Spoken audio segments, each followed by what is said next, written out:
Welcome to week 2. This week we will be discussing risk factors and early interventions that are available for families, as well as in the class will be engaging in a debate around immunization. But before we go any further, let's click over and look at today's devotion, which will be the devotion that we focus on for the week.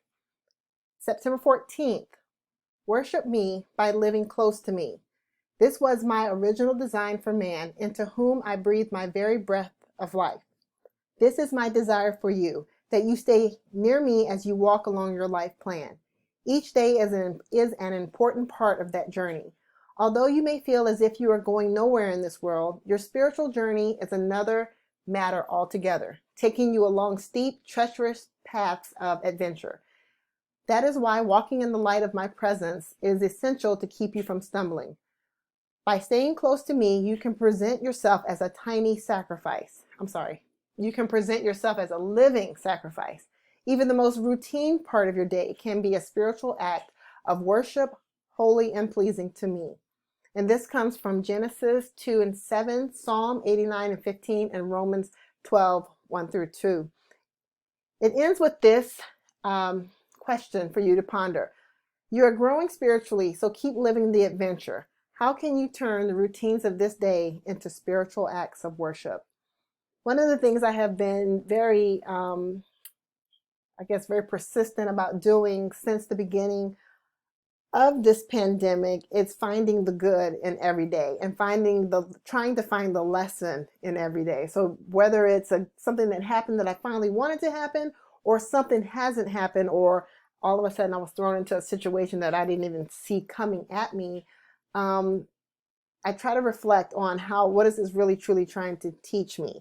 Granted, we react in the moment because we're human, and it's kind of like a duh moment. But when you walk away from it, or when you reflect on it, it's like, where's the lesson in that? Where's the positive in that? I thought I was going to get to this place by this time, but ended up being delayed.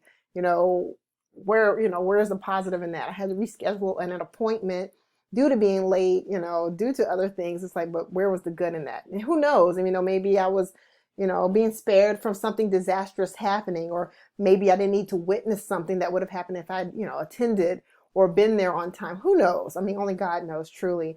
But as we go into the second week of class, I'm hoping that everyone is feeling a little more comfortable with at least the acronyms and the information that we're going to delve deeper into for this particular quad. Week 2, as I said in the very beginning, we're going to be discussing the different types of risk factors that play a role in the impact of the severity of a disability on the child as well as the family. We'll be looking at the family systems and the different resources and information that is available to parents and family members as well as the child themselves. As we also discuss more about the topics that everyone has chosen for the resource manual, please make sure you're checking out these resources here, and not just for this week, but for coming weeks as well, because these are also amazing resources that you can consider for your manual. And so as I just mentioned the manual, I want to briefly show everyone their selections. I saw over the weekend that there were some edits to the actual spreadsheet, and I basically took what was put there and I'm showing a screenshot here now, and over here it says Southwestern student name.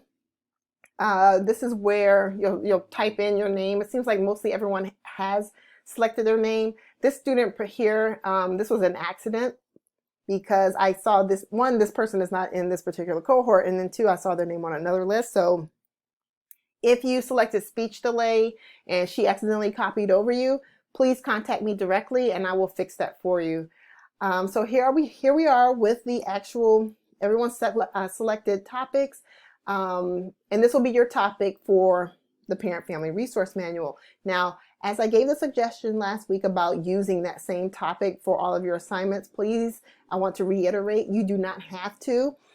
Just to use Iris as an example, since I know she's not in this class, if Iris was in this class, and she was like, well, I don't want to focus on speech delay disorder for my interviews. That's totally fine. The whole goal of all of the assignments is to it is not to, I should say, to focus on your topic. I was just giving it as a suggestion last week, just in case you wanted to.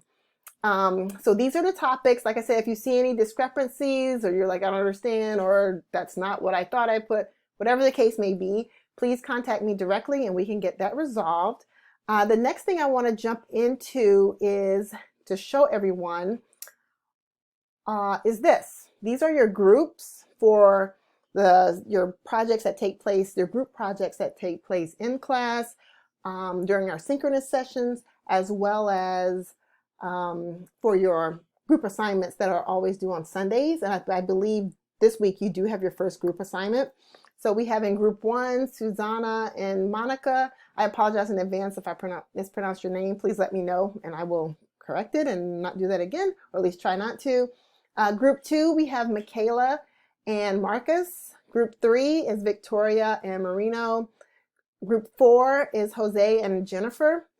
Group 5 is Giselle and Erica. And group 6 is Gabby and Anna.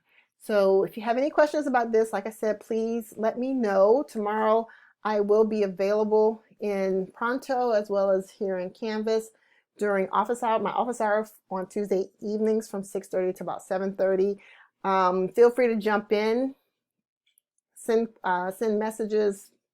I will immediately respond once I have the answer for you.